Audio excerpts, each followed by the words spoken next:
Kidney की वजह से अगर सिम्टम आ रहे हैं किसी को, यानी कि स्वेलिंग आ रही है ऑन द फेस या लेग्स पे, या ओवरऑल बॉडी में स्वेलिंग आती है, या सांस फूलने लगता है, सांस लेने में दिक्कत होने लगती है, थोड़ा सा चलने में दिक्कत होने लगती है, ऐसे अगर सिम्टम अपेयर होने लगे किसी पेशेंट में, they should get their kidneys checked. क्या बार बार वॉमिटिंग आना भी किडनी फेलियर का एक साइन हो सकता बिल्कुल हो सकता है, क्योंकि यूरिया जो होता है उसकी वजह से सिम्टम्स होते हैं, यूरिमिक गैस्ट्राइटिस हो जाता है। है? मेजर क्या कारण होते हैं, मेजर क्या कॉजेज होते हैं जिनकी वजह से हमारी किडनी खराब हो जाती है? Of kidney failure in India तो डायबिटीज़ है, even all over world. Diabetic patients की बात करें तो उनमें क्या कोई अलग सिम्टम्स देखने को मिलते हैं किडनी फेलियर के? एक अगर डायबिटिक पेशेंट है, लॉन्ग टर्म डायबिटिक है, बहुत 10-15 साल से दवाइयाँ ले रहे हैं, अब आप सडनली वो पेशेंट आपको बताएंगे आके कि डॉक्टर साहब मुझे शुगर बहुत अच्छी कंट्रोल होने लगी है। वो उन्हीं मेडिकेशन पे चल रहे थे, लेकिन पहले अच्छी कंट्रोल नहीं रहती थी और अब अच्छी कंट्रोल होने लगी है। इट मीन्स कि वो जो लोग ओवर द काउंटर मेडिसिन ज़्यादा लेते हैं, क्या उनके किडनी फेलियर के चांसेस ज़्यादा होते हैं? 4 साल हो गए, 5 साल हो गए, जी कोई एक्सीडेंट हुआ था, ट्रॉमा हुआ था, मेरे यहाँ दर्द रहता है, तो 2-2 साल से वो क्या जब दोनों किडनीज फेल हो जाती है तब बोला जाता है किडनी फेल हो चुकी है, या अगर एक किडनी भी फेल हो जाए या एक किडनी भी अपना काम करना बंद कर दे तो बोल दिया जाता है कि किडनीज फेल है? हाँ, बिल्कुल, जब दोनों किडनीज़ फेल होती हैं, यानी ओवरऑल फंक्शनिंग किडनी की जो है, जो हम ब्लड से मेजर करते हैं, वो कम हो जाती है, जब ही बोला जाता है कि किडनी फेल हो गई है। कब ज़रूरत पड़ती है किडनी ट्रांसप्लांट की? किडनी ट्रांसप्लांट ज़रूरत पड़ती है जब किडनीज़ फेल हो जाए, यानी किडनी की फंक्शनिंग ख़त्म हो जाए। किडनी की ज़रूरत है तो वो कैसे रीच आउट करेगा, उसको कैसे मिलेगी, उसको कौन डोनेट कर पाएगा? जो अगर हमारे रिलेटिव, नियर रिलेटिव डोनेट कर रहे हैं तो हॉस्पिटल ऑथराइजेशन कमेटी होती है। अगर डिस्टेंट रिलेटेड है, अनरिलेटेड है टाइप्स हैं, तो उसके लिए कि ट्रांसप्लांट के बाद जो किडनी है वो ट्रांसप्लांट फेल हो जाए, फिर से दोबारा फेल हो जाए? 15 साल तक, तो 15 से 20 साल भी चल सकता है आराम से। अगर हम लॉन्गेस्ट की बात करें तो लॉन्गेस्ट तो पेशेंट है उसकी लाइफ कैसे अफेक्ट होती है? क्या मेडिकेशंस लाइफ लॉन्ग चलती हैं? मेडिकेशन लाइफ लॉन्ग ही चलती है, मेडिकेशन आप स्टॉप नहीं कर सकते। ट्रांसप्लांट के बाद मेडिकेशन देते हैं, उन्हें इम्यूनोसप्रेसेंट कहते हैं, जो हमारी इम्यूनिटी को थोड़ा कम करते हैं, तो वो मेडिकेशन लेनी पड़ती है, अदरवाइज रिजेक्शन होने का चांस होता है। अगर मेडिसिन नहीं ली टाइम से? अगर मेडिसिन नहीं ली तो ये किडनी भी फेल हो जाएगी, again you will come back to. आजकल की जिस हिसाब की हमारी लाइफस्टाइल हो गई है ना, बहुत सारे बॉडी में कॉम्प्लिकेशंस देखने को मिल रहे हैं। हाइपरटेंशन, डायबिटीज और भी बहुत सारी ऐसी हेल्थ कॉम्प्लिकेशंस हैं जिसकी वजह से हमारी किडनी पर इम्पैक्ट पड़ता है और आगे चलकर हमें किडनी ट्रांसप्लांट तक देखने को मिल सकता है। तो आज के हमारे इस हेल्थ पॉडकास्ट में हम बात करेंगे किडनी ट्रांसप्लांट की। कब आपको किडनी ट्रांसप्लांट की जरूरत पड़ती है, आपकी जब किडनी खराब होने लगे तो बॉडी में क्या साइंस देती हैं, क्या क्या कॉजेज होते हैं और ट्रीटमेंट के बाद आपको क्या क्या प्रिकॉशंस लेने की जरूरत होती है, ये सारी चीजें आज के सेशन में डिस्कस करेंगे। Hi, my name is Varsha Dubey and watching NBT live. तो आज हमारे साथ एनबीटी लाइव के इस हेल्थ पॉडकास्ट में एक बहुत ही खास और स्पेशल गेस्ट मौजूद हैं। हमारे साथ मौजूद हैं doctor Ahmed Kamal, senior consultant renal sciences urology, Amrita hospital. Hello doctor, welcome to NBT live. Thank you, thanks for the opportunity. आप प्लेजर डॉक्टर। सो डॉक्टर, जैसे कि मैंने बताया, आज के हमारे इस एपिसोड में हम बात करने वाले हैं किडनी ट्रांसप्लांट की। तो किडनी ट्रांसप्लांट को समझने से पहले मैं चाहूंगी कि आप थोड़ा हमें किडनी के बारे में बताएं कि किडनी हमारी बॉडी में क्या फंक्शन करती है, किडनी का क्या रोल होता है? देखिए, किडनी हमारी बॉडी में एज ए फिल्टर का काम करती है। तो हमारी बॉडी में जो भी टॉक्सिन्स होते हैं, यूरिया, क्रिएटिनिन और जो भी टॉक्सिन्स है, किडनी उसको एक्सक्रीट करती है और हमारी बॉडी में एक बैलेंस मेंटेन करती है सॉल्ट वाटर का, और हमारे हीमोग्लोबिन को भी मेंटेन करती है। एक हार्मोन सिक्रीट करती है, एरिथ्रोपोइटिन, जिससे जो है हमारा हीमोग्लोबिन मेंटेन रहता है। सो डॉक्टर, जैसे कि अभी आपने एक्सप्लेन किया कि किडनी किस तरह से वो बॉडी में काम करती है, तो मैं अब आपसे जानना चाहूंगी कि किडनी ट्रांसप्लांट की अगर हम बात करें तो कब जरूरत पड़ती है किडनी ट्रांसप्लांट की? किडनी ट्रांसप्लांट जरूरत पड़ती है जब किडनीज फेल हो जाए, यानी किडनी की फंक्शनिंग ख़त्म हो जाए।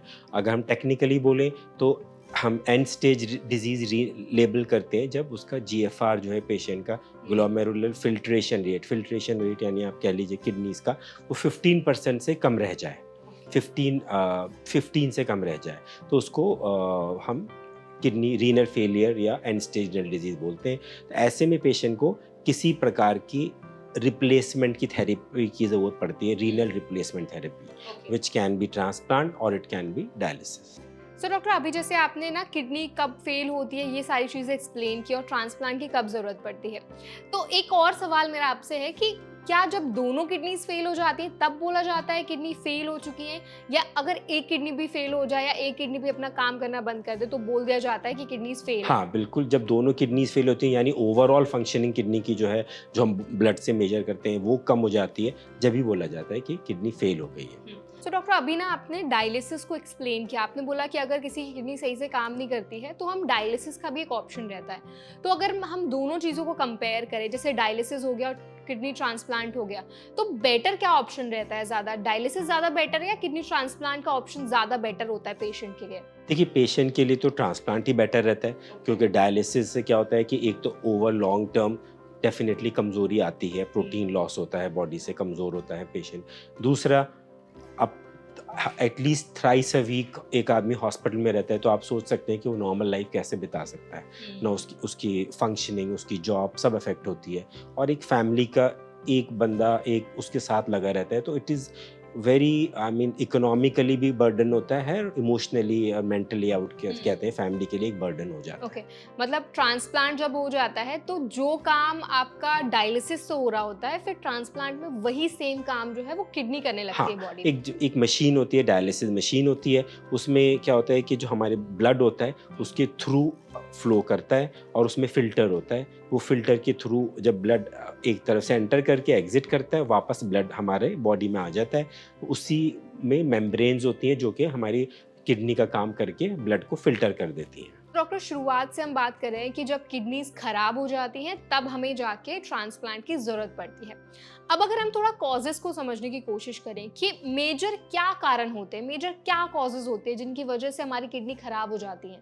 देखिए, leading cause of kidney failure in India तो डायबिटीज़ है, इवन ऑल ओवर वर्ल्ड, है ना? और इंडिया तो being a capital of diabetes, तो यहाँ पे सबसे ज़्यादा जो कॉज़ है वो एंड स्टेज रिनल डिज़ीज़ का वो डायबिटीज़ है। उसके बाद हाइपरटेंशन है, उसके बाद और बहुत सारी बीमारियाँ हैं जो कि पोस्टपार्टम भी होते हैं, और इम्यून मीडिएटेड होती हैं, जेनेटिक्स होती हैं, तो वो सब बहुत सारे कॉजेज़ हैं, जिसको हम ग्लोमेरुलनेफ्राइटिस बोलते हैं, वो होता है।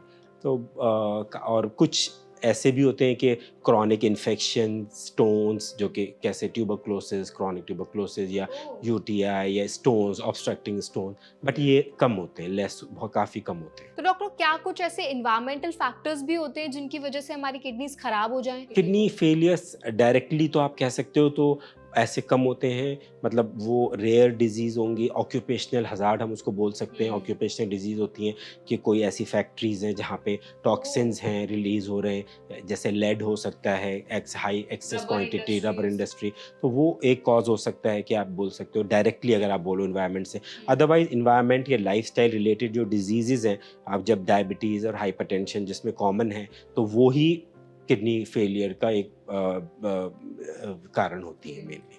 सो डॉक्टर, अभी जैसे आपने बताया कि डायबिटीज हो गई और ब्लड प्रेशर हो गया, तो कहीं ना कहीं ये भी हमारी किडनी को खराब करने में इनका रोल होता है, इम्पैक्ट करती है। तो डायबिटीज, अगर हम ब्लड प्रेशर की बात करें, ये डायरेक्टली हमारी डाइट से भी कनेक्टेड है कि अगर हमारी डाइट सही नहीं होती है तो कहीं ना कहीं ये जो चीज़ें हैं, ये जो डिसऑर्डर्स हैं, ये आगे देखने को मिलते हैं और ज़्यादा ट्रिगर होते हैं। तो अगर हम डाइट की बात करें तो डाइट का कितना इंपॉर्टेंट रोल है हाँ, किडनी बिल्कुल, फेलियर में? जैसे लाइफ़स्टाइल अगर आप कहें कि डायबिटीज़, तो डायबिटीज़ अगर आप देखें कि एक तो प्री डायबिटिक स्टेज होती है, और फिर डायबिटीज़ होती है, तो डायबिटीज़ भी अगर हम बहुत अर्ली स्टेज में डिटेक्ट हो जाए, तो हम उसको काफ़ी अपने लाइफ़स्टाइल चेंजेस से इवन रिवर्स भी किया जा सकता है। तो अर्ली डायबिटीज़ को तो रिवर्स भी किया जा सकता है, तो it is definitely a lifestyle related changes. Type 1 diabetes को आप कह सकते हैं कि वो तो बिल्कुल जेनेटिक होती है, जिसमें इंसुलिन का बिल्कुल रिक्वायरमेंट होती है, या बच्चों में जिसे आप कह सकते हैं कि जो डायबिटीज़ होती है, वो तो आप नहीं कह सकते कि it's a lifestyle related, but definitely type 2 diabetes में लाइफ़स्टाइल का बहुत बहुत मेजर रोल है। तो डॉक्टर, अभी तो ना हमने जैसे मेजर कॉजेज़ की बात की कि क्या मेजर कॉजेज़ होते हैं जिनकी वजह से हमारी किडनी फेल हो जाती है और ट्रांसप्लांट तक की ज़रूरत हमें पड़ सकती है। अब अगर हम कुछ अलार्मिंग साइंस की बात करें, मतलब ऐसे कौन से अलार्मिंग साइंस हमारी बॉडी देती है जिसको देखकर या जिसको समझकर पेशेंट को अंदाज़ा लग सकता है कि उनकी किडनीज़ फेल हो रही हैं, बॉडी में कुछ ना कुछ तो प्रॉब्लम हो रही है? हाँ, अगर देखिए सिम्पटम मैंने कहा शायद कि सिम्पटम जब अपीयर होते हैं तो काफ़ी लेट स्टेज होती है। ऑलमोस्ट वी कैन से कि डैमेज हैज़ बीन डन। तो जब किडनी की वजह से अगर सिम्पटम आ रहे हैं किसी को, यानी कि स्वेलिंग आ रही है ऑन द फेस या लेग्स पे, या ओवरऑल बॉडी में स्वेलिंग आती है, या सांस फूलने लगता है, सांस लेने में दिक्कत होने लगती है, थोड़ा सा चलने में दिक्कत होने लगती है, तो और या एक्सेस वोमिटिंग आने लगती है, नॉजिएटेड फील करता है, कभी कभी ऐसा होता है कि अर्ली मॉर्निंग होता है, या सिंपल लिथार्जीनेस कि काम नहीं किया जा रहा। तो ये सब सिम्टम होते हैं जिसको आप कह सकते हैं कि इस ऐसे अगर सिम्टम अपेयर होने लगे किसी पेशेंट में, they should get their kidneys checked. So doctor, अभी आपने जितने भी सिम्टम्स मेंशन किए हैं, और अगर हम बात करें किडनी की, तो किडनीज का मेन काम होता है, आपने शुरुआत से बताया कि बॉडी से टॉक्सिन्स को बाहर निकालना। अगर हम बात करें वॉमिटिंग की, क्या बार बार वॉमिटिंग आना भी किडनी फेलियर का एक साइन हो सकता है? बिल्कुल हो सकता है, क्योंकि यूरिया जो होता है उसकी वजह से सिम्टम्स होते हैं, यूरिमिक गैस्ट्राइटिस हो जाता है, वोमिटिंग होती है। तो ये सब यूरिया क्रिएटिनिन इंक्रीज हुआ बॉडी में तो ये सिम्टम आने लगते हैं। अभी तो ये आपने एक्सप्लेन कर दिया कि कैसे अगर बार बार वॉमिटिंग आता है तो ये भी एक साइन हो सकता है। डॉक्टर, अगर हम यूरिन की बात करें, आपने यूरिन का जिक्र किया था, तो यूरिन के कलर में कुछ चेंज या स्मेल थोड़ी अजीब सी आना, या यूरिन में कुछ अनयूजुअल चीज़ें देखने को मिलना भी कहीं किडनी फेलियर का साइन हो सकता है? डायरेक्टली तो नहीं कह सकते कि यूरिया से आपको कोई ऐसा, मतलब जब स्मेल से बता पाना तो कह पाना मुश्किल है, क्योंकि उसके लिए फर्स्ट ऑफ ऑल तो इन्फेक्शंस को देखना चाहिए कि इन्फेक्शन तो नहीं है यूरिन में। तो which is again a simple test, not कि ज़रूरी नहीं है कि किडनी फेल का आप उसको कहें। तो डॉक्टर, अभी हमने जितने भी सिम्टम्स डिस्कस किए हैं, तो अगर हम डायबिटिक पेशेंट्स की बात करें, तो उनमें क्या कोई अलग सिम्टम्स देखने को मिलते हैं किडनी फेलियर के? डायबिटिक पेशेंट्स में भी सिम्टम यही रहते हैं जो उनकी होती है डायबिटीज़। बल्कि आप ये कह सकते हो कि एक अगर डायबिटिक पेशेंट है, लॉन्ग टर्म डायबिटिक है, बहुत 10-15 साल से दवाइयाँ ले रहे हैं, अब आप सडनली वो पेशेंट आपको बताएंगे आगे कि डॉक्टर साहब मुझे शुगर बहुत अच्छी कंट्रोल होने लगी है। वो उन्हीं मेडिकेशन पे चल रहे थे, लेकिन पहले अच्छी कंट्रोल नहीं रहती थी और अब अच्छी कंट्रोल होने लगी है। इट मीन्स कि वो CKD, chronic kidney disease progress कर रही है। तो डायबिटीज़ ज़्यादा बेटर कंट्रोल होना in long term diabetics is again one of the science of kidney failure. Wow, I mean आपने बहुत ही इम्पॉर्टेंट पॉइंट यहाँ पर हाईलाइट किया है, क्योंकि जैसे आपने बताया कि अगर आपकी जो डायबिटीज़ है वो अनकंट्रोल्ड है और बहुत समय से है, एकदम से आपको लग रहा है कि डायबिटीज़ कंट्रोल में आने लगे है, कंट्रोल दिखने लग गई है, तो वो भी कहीं ना कहीं किडनी फेलियर का साइन हो सकता है। तो डॉक्टर, ये तो हमने बहुत सारे सिम्टम्स डिस्कस किए। अगर किसी पेशेंट को ऐसे कोई भी सिम्टम्स दिख रहे हैं जो भी हमने डिस्कस किए कि स्वेलिंग है, थकान है और डायबिटीज़ की आपने जो बात की, तब उस पेशेंट का पहला स्टेप क्या होना चाहिए? देखिए, फ़र्स्ट ऑफ़ ऑल तो उनको जहाँ भी वो अपने डॉक्टर के पास जाते हैं, तो उनको नेफ्रोलॉजिस्ट से कंसल्ट करना चाहिए। अपना ब्लड टेस्ट, यूरिन टेस्ट, जो कि किडनी फंक्शन जिसे हम कहते हैं, यूरिया, क्रिएटिनिन, वो कराना चाहिए। एक अल्ट्रासाउंड करवाना चाहिए, और डिपेंडिंग ऑन द सिम्पटम्स कि अभी साँस फूल रहा है, तो वो डॉक्टर असेस करते हैं। X-ray and ECG whatever is required वो किया जाता है। सो डॉक्टर, ये तो आई थिंक आपने बहुत अच्छे से एक्सप्लेन कर दिया है कि अगर ऐसे कोई भी सिम्टम्स या साइंस दिखते हैं तो पेशेंट को या व्यक्ति को पहले क्या स्टेप्स लेने हैं। अब अगर हम डायग्नोसिस की बात करें, तो किडनी फेलियर का डायग्नोसिस कैसे होता है, क्या क्या पूरा प्रोसेस रहता है? उसका डायग्नोसिस मेनली होता है, हम ब्लड जो टेस्ट करते हैं उसमें परसिस्टेंटली हाई हम देखते हैं कि यूरिया क्रिएटिनिन का लेवल जो है वो धीरे धीरे प्रोग्रेस कर रहा है या बढ़ रहा है। और वो एक स्टेज को आके हम बोल देते हैं कि जब 4 का क्रॉस हो गया तो ऑलमोस्ट हम उस मरीज को एडवाइस करते हैं कि आप अब डायलिसिस की तैयारी करो। एटलीस्ट काउंसलिंग स्टार्ट करना चाहिए, काउंसलिंग स्टार्ट कर देते हैं। मतलब आप क्या कहने का मतलब है कि पेशेंट को जब पता चल जाता है कि उनकी किडनीज फेल हो रही है, उनकी किडनीज खराब हैं, तो उनको मेंटली भी कहीं ना कहीं तैयार किया जाता है डायग्नोसिस के लिए, और डायलिसिस पर ज़्यादा जोर दिया जाता है। मतलब ये जी मतलब ये डिपेंड करता है कि मरीज़ कौन है, कैसा है, उसको क्या बीमारी है। अगर हम डायबिटिक सिनेरियो की बात कर रहे हैं तो ऐसे कर सकते हैं। अगर कोई यंग पेशेंट है जिसका किडनी फेल हुई है, तो he can go for a pre-emptive transplant also. I mean without dialysis they can undergo मतलब ट्रांसप्लांट। बिना डायलिसिस के भी डायरेक्टली ट्रांसप्लांट हो बिना सकता है? ट्रांसप्लांट हो सकता है, और एक्चुअली उसके रिजल्ट्स बेटर हैं as compare to patient who are on dialysis. तो ये एक स्टडी है, लॉन्ग टर्म स्टडी है, जिसमें ये है कि जितना विंटेज पीरियड हम इसको बोलते हैं कि जितना जो है पेशेंट डायलिसिस पे रहा, तो जिसका जितना विंटेज पीरियड ज़्यादा रहा, लॉन्ग टर्म डायलिसिस पे रहा, उसका result as compare to the short vintage period वाले का तो उसका बेटर होता है, शॉर्ट जिसका Short होगा वाले का लेस better। होगा बेटर। मतलब जो डायलिसिस और ट्रांसप्लांट वाला पार्ट है वो पर्सन टू पर्सन ऑब्वियसली पूरा अच्छे से डिपेंड करता है। तो आई थिंक डॉक्टर हमने ट्रांसप्लांट को तो बहुत अच्छे से समझ लिया है। अगर हम टेस्ट की बात करें तो किडनी ट्रांसप्लांट कराने से पहले क्या क्या टेस्ट कराने बहुत ज़रूरी होते हैं? देखिए किडनी ट्रांसप्लांट से पहले नंबर वन तो ये है कि हमें रेसिपिएंट जिसको किडनी मिलेगी यानी जो मेरे पेशेंट है उसका एक फिटनेस हम देखेंगे, एक रेगुलर देखेंगे। ये देखेंगे कि बहुत फ्रेल पेशेंट, हम जिसे कहते हैं बहुत एजेड है, बहुत फ्रेल है, मूव में एक्टिविटीज़ ऑफ डेली लिविंग नहीं कर सकता, तो वी हैव टू थिंक कि इनको ट्रांसप्लांट करना चाहिए कि नहीं, we can't go like that. So उसके बाद में अब जब एक मेजर फिटनेस आपने देखते हैं कि उसका कार्डियक कंडीशन कैसी है, चेस्ट कैसे है और रेस्पिरेटरी बाकी सब कंडीशन देखते हैं। इफ़ ही इज़ फिट, पहले एक हमने रेसिपिएंट का एक इवैल्यूएशन मोटा मोटा करते हैं। उसके बाद एक उनके एक डायरेक्टेड टेस्ट करते हैं, कुछ जैसे हार्ट के लिए इको करेंगे या चेस्ट के लिए ज़रूरत होगा तो पीएफटी भी करेंगे अगर होगा।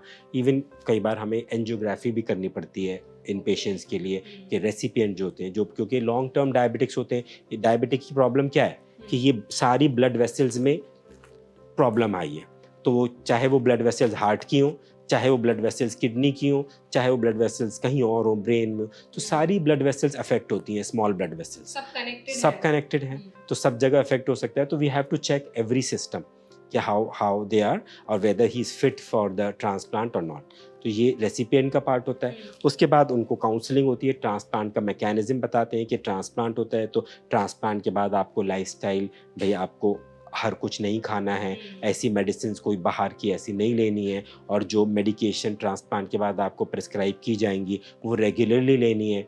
फिर डोनर का पार्ट शुरू होता है कि उनकी फैमिली में कौन डोनेट करना चाहता है, then he has to come forward, ठीक है, और फिर उसका इवैल्यूएशन स्टार्ट होता है। आई थिंक डॉक्टर आपने बहुत अच्छे से जैसे मेडिसिन वाला पार्ट आपने हाईलाइट किया कि आपको जो भी रेसिपिएंट है उनको ओवर द काउंटर मेडिसिन नहीं लेनी है, और जो लोग ओवर द काउंटर मेडिसिन ज़्यादा लेते हैं क्या उनके किडनी फेलियर के चांसेस ज़्यादा होते हैं? बहुत ज़्यादा। आई मीन आप मैं एक्चुअली कॉजेज़ में मैं कहना आपसे रह गया कि आप देखोगे बहुत यंग पेशेंट्स हमने देखे, मतलब कि 4 साल हो गए, 5 साल हो गए, जी कोई एक्सीडेंट हुआ था, ट्रॉमा हुआ था, मेरे यहाँ दर्द रहता है, तो 2-2 साल से वोवरॉन खा रहे हैं, 3-3 साल से वोवरॉन की टैबलेट खा रहे हैं, अब then they will come up with a kidney failure. We have seen such patients.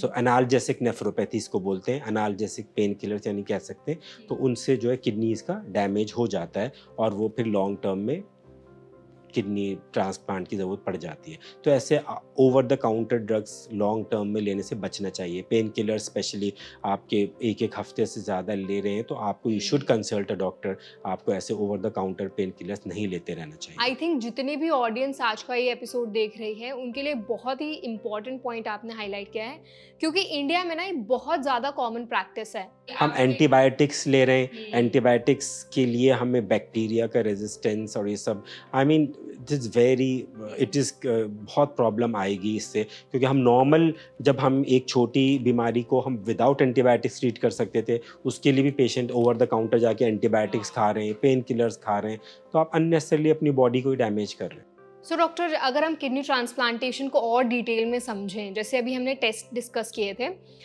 क्या पूरा प्रोसेस रहता है? स्टेप बाय स्टेप आप बताइए कि कैसे किडनी ट्रांसप्लांटेशन का पूरा प्रोसेस होता है, पहला स्टेप क्या होता है, कैसे रीच आउट करते हैं और कैसे मिलता है? देखिए किडनी ट्रांसप्लांटेशन जैसे मैंने बताया कि first start with a counselling. उनके फैमिली पूरी होती है कि अब कौन फॉरवर्ड है डोनर की डोनेशन के लिए। तो एक पहले हम एक डोनर का एक जनरल इंटरव्यू करते हैं, उसका फिर फिजिकल एग्जामिनेशन, एक जनरल मतलब क्लिनिकल एग्जामिनेशन करते हैं, उनकी हिस्ट्री लेते हैं कि कोई और प्रॉब्लम तो नहीं है, कोई ऐसी बीमारी उनको, कोई सर्जरीज़ हुई हो, कोई प्रीवियस सर्जरीज़ हो, वो काफ़ी एक लंबा प्रोसेस होता है कि उसको पूरा लेते हैं। उसके बाद उनके भी सारे टेस्ट होते हैं। तो डोनर के टेस्ट तो पैरामाउंट इम्पॉर्टेंस के होते हैं, आपको पता है। Donor has to be fit.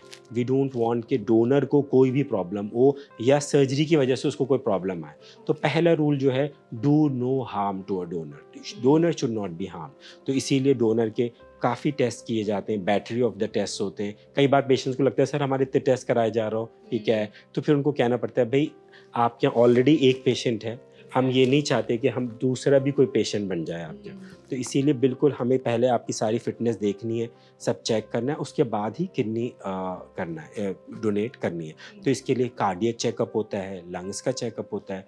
अगर कोई मोर देन 50 है डोनेशन में, तो मेल है तो आई मीन प्रोस्टेट कैंसर को भी हम चेक करते हैं। अगर फीमेल्स हैं तो सर्वाइकल कैंसर्स, ब्रेस्ट कैंसर्स। तो जो अर्ली अर्ली चीज़ें हैं डिटेक्ट जिन्हें करना चाहिए, जो कि स्क्रीनिंग का भी आजकल प्रोग्राम बनने वाली हैं, आप देखोगे नेशनल प्रोग्राम में भी आ रही हैं। सर्वाइकल कैंसर, ब्रेस्ट कैंसर आप सुन रहे होगे, काफ़ी अवेयरनेस आ रही है। तो वो सब भी स्क्रीन करना होता है कि वो एक डोनर के लिए भी हम स्क्रीन करते हैं। कहने का मतलब है जो डोनर है वो कंप्लीटली हेल्दी होना चाहिए, ताकि जो रेसिपिएंट है उसको भी आगे जाकर कोई कॉम्प्लिकेशंस ना हो बॉडी में। कुछ मेडिकल कंडीशंस होती हैं कि मान लो थोड़ा सा ब्लड प्रेशर है which is very well controlled and with one medication, तो ऐसे में एक्सेप्टेबल होता है। क्योंकि आजकल हम बहुत मुश्किल होता है कि कोई पेशेंट, कई बार ऐसा होता है कि नहीं मिलता, फैमिली में नहीं है, सबको है, लेकिन तो वी हैव टू चूज़ कि कौन बेस्ट है और उसको असेस करना पड़ता है उसकी सब चीज़ों, किडनी को, हर। सो डॉक्टर, किडनी ट्रांसप्लांट के लिए डोनर मिलता कैसे है? मतलब क्या कुछ ऐसा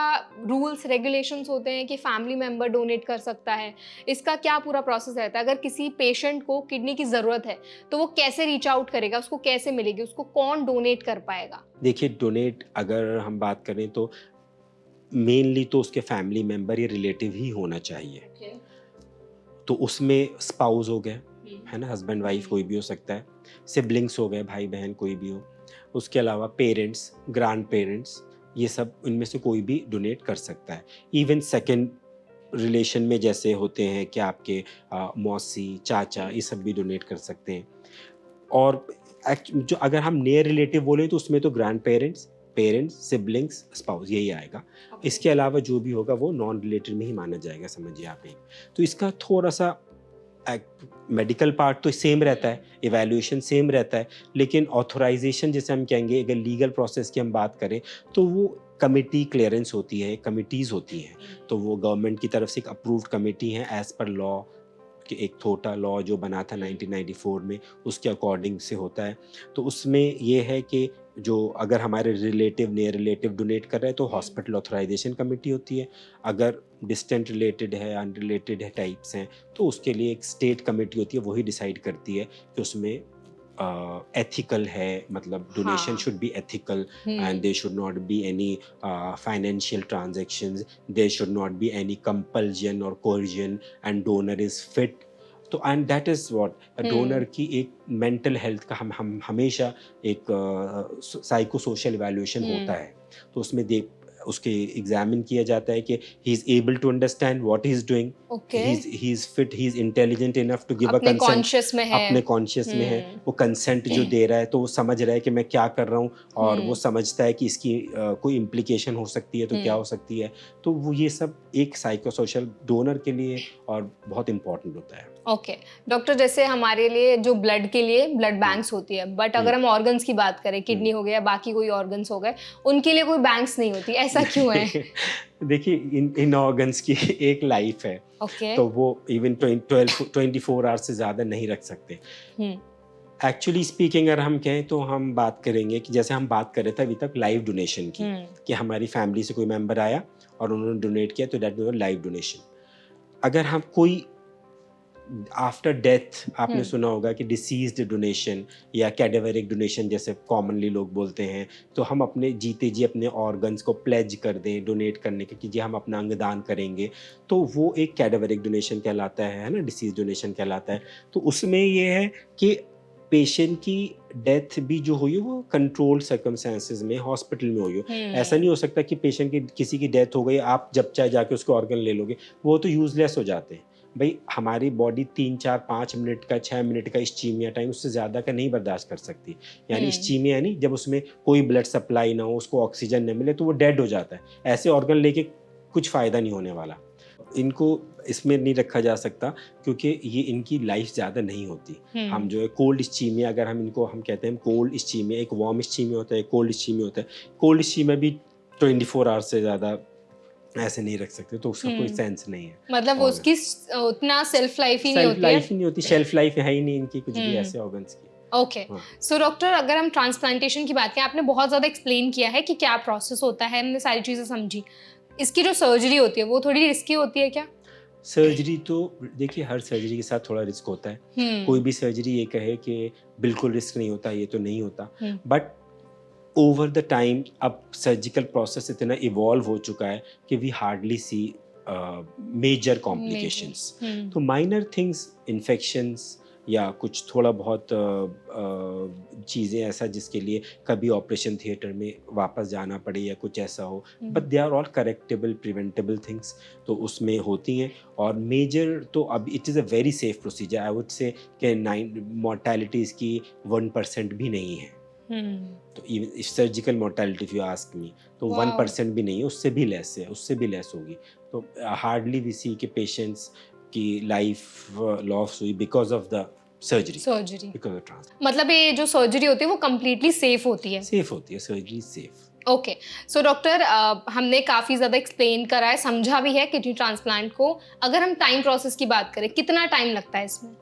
यूजुअली अगर बिल्कुल नियर रिलेटिव है तो 4 to 6 वीक्स टाइम पीरियड आप मान सकते हैं। इसमें ये होता है कि एक तो मेडिकल इवैल्यूएशन होता है, प्लस थोड़ा पेपर फॉर्मेलिटीज़ होती हैं कि जो आपको अपने पेपर कलेक्ट करने में, या यस। कोई दूर से है तो पेपर, कुछ अलग अलग स्टेट्स के रूल्स होते हैं, कुछ कुछ होता है तो उसमें तहसीलदार या डिपेंडिंग जो भी ज़रूरतें होती हैं, वो पेपर वर्क में थोड़ा सा टाइम चला जाता है। तो इसलिए आई वुड से कि 4 to 6 weeks is a time period कि जिसमें ट्रांसप्लांट हो जाता है। ओके। कभी ऐसा भी होता है कि ट्रांसप्लांट के बाद जो किडनी है, वो ट्रांसप्लांट फेल हो जाए, फिर से दोबारा फेल हो जाए? हो सकता है, ट्रांसप्लांट भी होता है। एक ट्रांसप्लांट की एक लाइफ होती है, बट ये अच्छा होता है। एक ट्रांसप्लांट नॉर्मली 15 साल तक, तो 15 से 20 साल भी चल सकता है आराम से। अगर हम लॉन्गेस्ट की बात करें तो लॉन्गेस्ट तो काफ़ी, जो इंडिया का अगर बात करें तो इट्स 1977 में जो एक सीएमसी में हुआ था ट्रांसप्लांट, तो that patient expired very recently, अभी शायद लास्ट ईयर की बात है, I think it was in the news. तो लॉन्गेस्ट अगर आइडेंटिकल ट्विन्स होते हैं तो उसका लॉन्गेस्ट होता है। अच्छा। हाँ, अगर आइडेंटिकल ट्विन्स होंगे तो उसका लॉन्गेस्ट होगा, क्योंकि over the period of time body का एक मैकेनिज्म होता है कि वो हर बाहर की चीज़ को रिजेक्ट करती है। यस। है ना? तो ये किसी में कम होता है, किसी में ज़्यादा होता है, किसी में ये मेडिसिन से ज़्यादा कंट्रोल कर लिया जाता है, किसी में मेडिसिन से कम कंट्रोल हो पाता है। तो स्टिल आई वुड से कि फ्रूटफुल लाइफ कम से कम 15 साल तो काफ़ी एवरेज आप मान सकते हो। इट्स मतलब वेरी एक नॉर्मल एवरेज की बात कर रहा हूँ मैं। डॉक्टर, हम पहले बात कर रहे थे, तो जिस तरह की आजकल हमारी लाइफस्टाइल हो गई है, जो यंग बच्चे हैं उनकी भी किडनी खराब हो रही है और ट्रांसप्लांट की ज़रूरत पड़ रही है। अगर बहुत अर्ली एज पर ट्रांसप्लांट हो जाता है, और आपने बताया कि शेल्फ लाइफ 15 से 20 साल तक होती है, वो कंप्लीट होने के बाद उनको दोबारा ज़रूरत पड़ती है ट्रांसप्लांट कराने की? हाँ, अगर मान ली 25 साल निकल गए तो एक और ट्रांसप्लांट की ज़रूरत पड़ती है, तो एक और ट्रांसप्लांट भी हो सकता है। ओके, मतलब दोबारा भी ट्रांसप्लांट आप करवा करते सकते हैं। हैं, हाँ, बिल्कुल। ओके। सो डॉक्टर, हमने आई थिंक किडनी ट्रांसप्लांट को बहुत अच्छे से समझ लिया है अभी तक कि किडनी ट्रांसप्लांट के क्या-क्या कराने के क्या-क्या मेजर्स लेने की ज़रूरत होती है। अगर हम बात करें किडनी ट्रांसप्लांट के बाद जो पेशेंट है उसकी लाइफ कैसे अफेक्ट होती है? क्या मेडिकेशंस लाइफ लॉन्ग चलती हैं? क्योंकि इंडिया में ये भी एक मानना है कि हॉस्पिटल के चक्कर काटने पड़ते हैं। तो इसके बारे में थोड़ा बताइए। देखिए, हॉस्पिटल के चक्कर तो नहीं काटने पड़ते। हाँ। शुरुआत में थोड़ा-सा मैं बोल सकता हूँ कि हुँ। शुरू का 3 मंथ्स का जो होता है फ़ॉलो-अप होता है, थोड़ा स्ट्रिंजेंट होता है। उसमें ऑलमोस्ट एवरी वीक ट्वाइस आपको शायद जाना पड़े, फिर ठीक है। वन्स अ वीक, तो ऐसे करके फ़ॉलो-अप होता है। उसके बाद एक बार जब मेडिसिन्स का लेवल सेट हो जाता है, तो हार्डली इतना विज़िट्स रिक्वायर्ड नहीं होती, फिर तो every 3 months, 6 months depend, usually patient ऐसे ही जाते हैं। मेडिकेशन की तो ये होता है कि मेडिकेशन लाइफ लॉन्ग ही चलती है, मेडिकेशन आप स्टॉप नहीं कर सकते। ओके। ट्रांसप्लांट के बाद मेडिकेशन देते हैं, उन्हें इम्यूनोसप्रेसेंट कहते हैं, जो हमारी इम्यूनिटी को थोड़ा कम करते हैं। तो वो मेडिकेशन लेनी पड़ती है, अदरवाइज रिजेक्शन होने का चांस होता है। और बॉडी में फिर क्या-क्या कॉम्प्लिकेशंस हो सकते हैं अगर मेडिसिन्स नहीं ली टाइम से? अगर मेडिसिन नहीं ली तो ये किडनी भी फेल हो जाएगी, again you will come back to on dialysis. तो मतलब आपको किडनी फेलियर के बाद भी, ट्रांसप्लांट के बाद भी मेडिकेशंस लेनी है मेडिसिन तो और लेनी है। प्रॉपर लेनी है। प्रॉपर लेनी है, टाइम से लेनी है। लाइफस्टाइल में क्या-क्या चेंजेस करने की ज़रूरत होती है? लाइफस्टाइल में जैसे हम पहले डिस्कस किया, एक तो over the counter drugs, excessive नहीं ड्रग्स लेना कुछ है। और नहीं लेना है। हुँ। दूसरा, थोड़ा अपना क्राउडेड प्लेसेस से थोड़ा अवॉइड करें, okay. Use mask, hand sanitizers. तो जितना आप एक्चुअली प्रिकॉशन रखेंगे उतना ही आप अपनी किडनी को एक उसकी लॉन्गेटिविटी को बढ़ा देंगे। तो आप जैसे जितना प्रिकॉशन लेंगे, अपनी डाइट का ख्याल रखेंगे, अपनी शुगर्स का, ब्लड प्रेशर का, हर चीज़ का ध्यान रखेंगे, उतना ही उसकी लॉन्गेटिविटी ऑफ द जो ट्रांसप्लांटेड किडनी है वो बढ़ बढ़ती जाएगी। जाएगी। किडनी ट्रांसप्लांट के जो पेशेंट्स होते हैं उनको क्या बाद में वो एक्सरसाइज वगैरह कर सकते हैं ट्रांसप्लांट के बाद? बिल्कुल, सब एक्सरसाइज करते हैं, बल्कि एक ओलंपिक्स भी हुआ इनका, अभी शायद आपने पता नहीं न्यूज़ में देखा हो, तो ओके। ट्रांसप्लांटेड पेशेंट्स ने किया है, इवन इंडिया वाओ। से भी लोगों ने पार्टिसिपेट किया। हम्म। तो और इसमें काफ़ी लोगों ने पार्टिसिपेट किया है। तो सब गेम्स खेल सकते हैं, सब स्पोर्ट्स कर सकते हैं।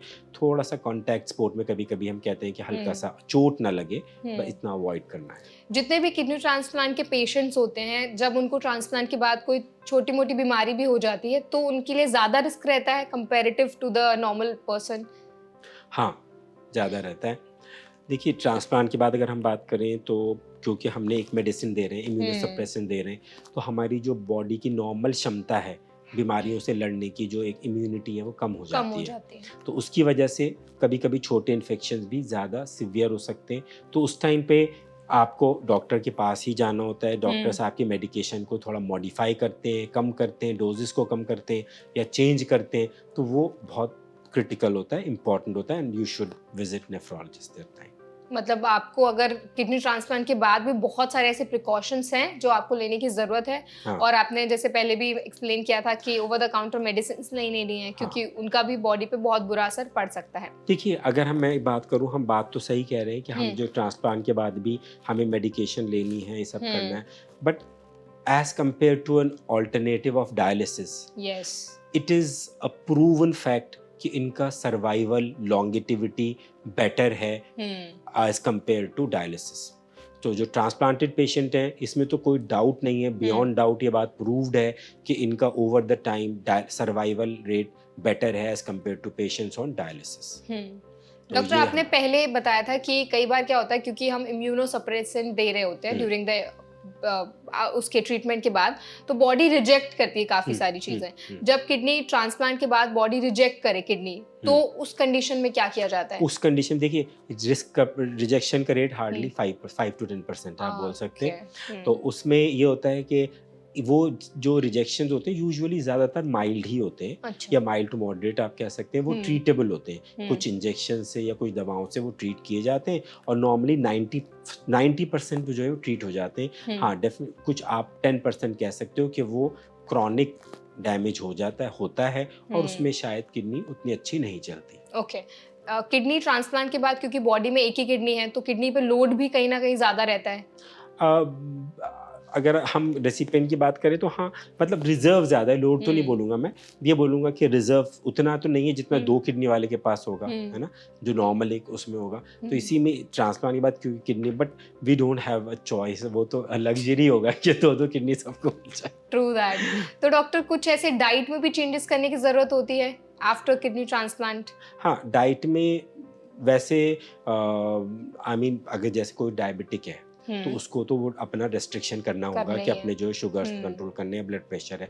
अदरवाइज तो काफ़ी नॉर्मल डाइट पे आप आ जाते हो, नॉर्मली खाना पीना शुरू हो जाते हैं। जैसे हम जो घर में अपने नॉर्मल डाइट लेते हैं, Indian diet, that is normal diet पे आदमी आ जाता है। कुछ ऐसे पर्टिकुलर फूड आइटम्स भी होते हैं जो उनको अवॉइड करने होते हैं, या फिर वो सब कुछ खा सकते हैं मॉडरेशन में? सब कुछ खा सकते हैं, depending on their original disease. वो है अपना, अगर बहुत शुगर ही आपके अनकंट्रोली है तो चाहे आप पहले भी है तो मैंगोज तो आप उतने नहीं खा सकते, ये नहीं खा सकते कि जिसमें शुगर ज्यादा हो। किडनी ट्रांसप्लांट होने के बाद जो पेशेंट होते हैं वो कंपैरेटिवली जो नॉर्मल पेशेंट होता है उससे ज्यादा बीमार पड़ता है, उनको ज्यादा रिस्क रहता है? नॉर्मल पेशेंट से तो ज़्यादा रिस्क रहता है, डेफिनेटली नॉर्मल पेशेंट ज़्यादा रिस्क रहता है, और नॉर्मल पेशेंट से ज़्यादा उसको अपना ख्याल रखना चाहिए। वो नॉर्मल तो हो गया, वो अपना, आप देखेंगे बहुत लड़के हैं, मतलब यंग पीपल हैं, बच्चे हैं जो कि बैंक्स में काम कर रहे हैं, सब जगह काम कर रहे हैं, आपको बहुत सब जगह हैं, मतलब वो काम करते हैं। बट वो एक तो अपना मास्क लगाएंगे हर जगह, दूसरा अपना थोड़ा सैनिटाइजेशन का इसका ध्यान रखेंगे, और तीसरा डाइट को एक अपना रेगुलर वे में लेते हैं, रेगुलराइज्ड लेते हैं, बस ये है। और वैसे नहीं, अगर मतलब मैं कहूँगा कि एक बहुत डिसिप्लिन्ड लाइफ जीने की ज़रूरत है। मतलब आपने जैसे मेंशन किया ना कि डिसिप्लिन्ड लाइफ जीने की ज़रूरत है। बहुत बार ऐसा भी होता है कि पेशेंट थोड़ा मेंटली भी अनस्टेबल हो जाता है, मतलब उसको भी काफी सारा प्रेशर रहता है, कई बार बहुत ज्यादा स्ट्रेस भी हो जाता है, तो ऐसे जो पेशेंट्स हैं उनको आप क्या सजेशन देते हैं, कैसे उनको कंसल्ट करते हैं, उनको समझाते देखिए, हैं? ऐसे पेशेंट्स को हम सीधा साइकोलॉजिस्ट के पास इवैल्यूएशन के लिए या हम्म। साइकियाट्रिस्ट के पास भेजते हैं। इवन ये अब कोई सबको मालूम है कि एक मेंटल प्रॉब्लम्स जो हैं वो एक अपने आप में कई बार बीमारियां भी होती हैं। होती हैं। इवन डिप्रेशन, एंजाइटी, ये एक अपने आप में बीमारियां हैं बीमारियां और हैं। जिनका हमें कोई छुपाना नहीं चाहिए। This which is normal part of our process, hmm. Thinking process. और उसको जो है डॉक्टर से जाके सलाह लेनी चाहिए और ज़रूरत है जो दवा है तो वो दवा भी लेनी चाहिए, and they are very treatable. और हम्म। जैसे वो एडवाइस करें तो they are very controllable and treatable problems. Okay doctor, at last मैं कुछ आपकी केस स्टडीज के बारे में जानना चाहूंगी। आपकी करियर का सबसे ज्यादा चैलेंजिंग या वियर्ड केस अगर हम कहें तो वो कौन सा रहा है, अगर बताना चाहें आप? कुछ केसेस हैं ऐसे थोड़े वियर्ड या यादगार या चैलेंजिंग बोल हम्म। सकते हैं। एक केस तो अभी कुछ दिन पहले, दिस ईयर ओनली, तो वी डिड, सो उसमें एक पेशेंट का 3rd टाइम किडनी ट्रांसप्लांट किया है, and that came in news also. तो he was a scientist, DRDO में है, and that got coverage in almost all the news channels also. तो उसमें patient had previous 2 kidney transplants. That one transplant was in 2010. That was उसकी mother ने दिया था, तो मदर की एज ज़्यादा थी, किडनी वॉज नॉट, शायद बहुत अच्छी नहीं थी, तो किडनी ज़्यादा नहीं चली। फिर सेकेंड ट्रांसप्लांट उनका हुआ 2-3 साल बाद, जो उनके जीजा ने दिया, तो वो ट्रांसप्लांट 10 ईयर्स या 12 ईयर्स चला, लेकिन कोविड आ गया और कोविड में दैट पेशेंट गॉट कोविड और वो मेडिसिन शायद बंद करनी पड़ी या कुछ वो करना पड़ा, उसकी वजह से किडनी फिर दोबारा वो क्रॉनिक स्टेज में आ गई, एंड पेशेंट को वापस डायलिसिस स्टार्ट हो गया था। तो somehow he was lucky, he got registered with our hospital और वो कैडेवर में उनका नाम आ गया, तो he got received a cadaver deceased donor, तो वो आया and he is doing very well. तो that was a challenging case. I mean उसमें बहुत सारे चैलेंजेस होते हैं कि किडनी का सर्जिकल चैलेंजेस और मेडिकल के दवाएं क्या देनी है, कैसे देनी है, क्योंकि रिजेक्शन के रेट्स भी ज़्यादा हैं। सर्जरी भी अपने आप में चैलेंजिंग है, जगह भी नहीं रहती। समझिए आप एक इंसान के अंदर ऑलरेडी 4 किडनीज हैं, अब उसको 5वीं किडनी आपको लगानी है, तो I mean it's both surgical and as this. इसी तरह एक और कोविड टाइम्स में आया था, I 2020, when we got a call कि एक डोनर है था जो मतलब उन्होंने अपना अंगदान किया, but somehow his kidneys was not very good, तो हर हॉस्पिटल ने लेने से इनकार कर दिया। तो then we took both of the kidneys, तो हमने दोनों किडनी उनकी ली और दोनों किडनी एक पेशेंट को दी, and the patient is doing very well. Very young patient got it and he is doing very well till date. I think बहुत सारे ऐसे केस बहुत स्टडीज सारे होते हैं। स्टडीज हैं, बहुत सारे हैं, बच्चों के हैं, कभी सास ने बहू को दिया है। आई मीन दे अमेजिंग है, बहुत सारे। आप देखते हो तो आप समझ, रिश्ते फिर समझ में आते हैं आपको क्या होते हैं, लोग कैसे आगे आते हैं, जब आपको जरूरत पड़ती है तो कौन काम में आता आगे है। आता है, ऐसे एग्जैक्टली डॉक्टर, हमने सारी चीजें तो कवर कर ली है। एट लास्ट एक चीज है कि किडनी ट्रांसप्लांट में खर्चा कितना आता है, क्योंकि हमारी ऑडियंस को काफी ज्यादा हेल्पफुल रहेगा ये चीज, तो मेजर कितना उसमें इन्वेस्टमेंट रहता है? यूजुअली आई वुड से कि अराउंड 6-7 लाख तक आ जाता है खर्चा। और उसमें सर्जरी और प्री ऑपरेटिव वर्कअप के साथ में अराउंड इतना आ जाता है। बहुत सारी बीमारियां टल जाएंगी, एटलीस्ट डिले तो हो जाएंगी। Thank you so much doctor Ahmad for such an insightful session. I hope जो भी इन्फॉर्मेशन आज आपने हमारी ऑडियंस के साथ शेयर की है वो उनको काफी हेल्पफुल लगी होगी, and thank you so much for your time. Thanks so much for calling. Thank you. I hope आज का सेशन आपको हेल्पफुल लगा होगा। अगर सेशन आपको पसंद आया हो तो वीडियो को लाइक करें, ज्यादा से ज्यादा शेयर करें। कोई सवाल अगर आप हमसे पूछना चाहते हैं तो कमेंट सेक्शन में जरूर बताएं, और ऐसे और भी पॉडकास्ट देखने के लिए हमारे चैनल NBT लाइफ को सब्सक्राइब करना ना भूलें।